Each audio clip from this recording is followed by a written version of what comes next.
With the introduction of the new mark of negation and the lore surrounding it, I began to think of the potential past killers that could be introduced as having the mark in the future.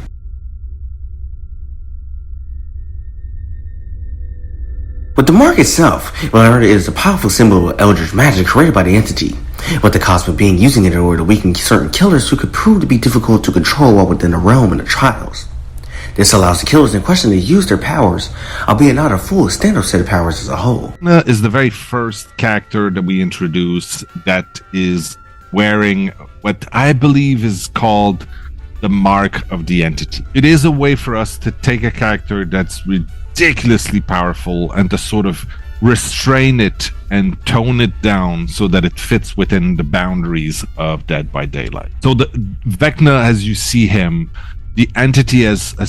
flung him into the world, but also has put a mark on him so that he does not have access to all of his power. He's restrained in this version that you see, so that he is not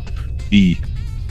demigod that he is in Dungeons and Dragons. He's still himself, he's still extremely powerful, but he does not have access to every single one of his powers in the version you see in Dead by Daylight.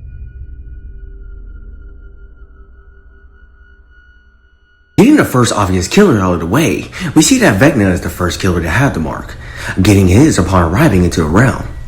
Seeing as his magical knowledge and spells essentially made him a god in the Dungeons & Dragons universe, and we even see him hold out the entity's malevolent fog for a moment, the entity would definitely have trouble with keeping Vecna under control, resulting in him getting the mark.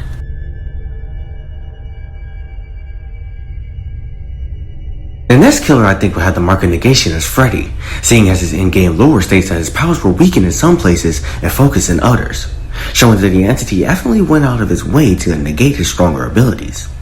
Seeing as the entity is a being comprised of the memories of countless worlds, where aura particles being capable of creating objects from the subconscious mind, Freddy's dream powers could prove to be a threat to the entity, possibly creating powerful beings that could oppose it, and even putting the cosmic being to sleep, resulting in Freddy getting the mark.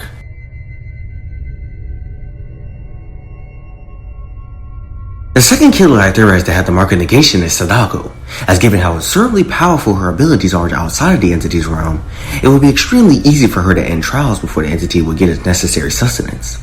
And her ridiculously powerful telepathy could prove to be a potential danger to the entity, causing the cosmic being to place the mark on her.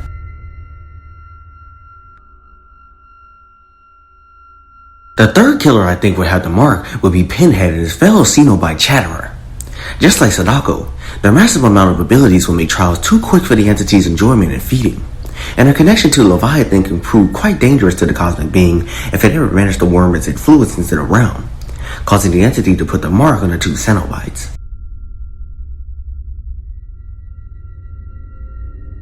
The last killer I theorize to have the mark of negation is the Dredge. Several times throughout its lore, we see how powerful the Dredge is, being able to absorb all light around it, teleport at will, devour anything it pleases into itself, and seemingly appear at multiple places at once. Even while inside the trials, we see that the Dredge's nightfall effect causes darkness to fall over the entire realm. With all this in mind, alongside the idea that the Dredge could be a demigod, this would all lead to the entity placing a mark upon the amalgamated abomination to stop it from growing too powerful in the future.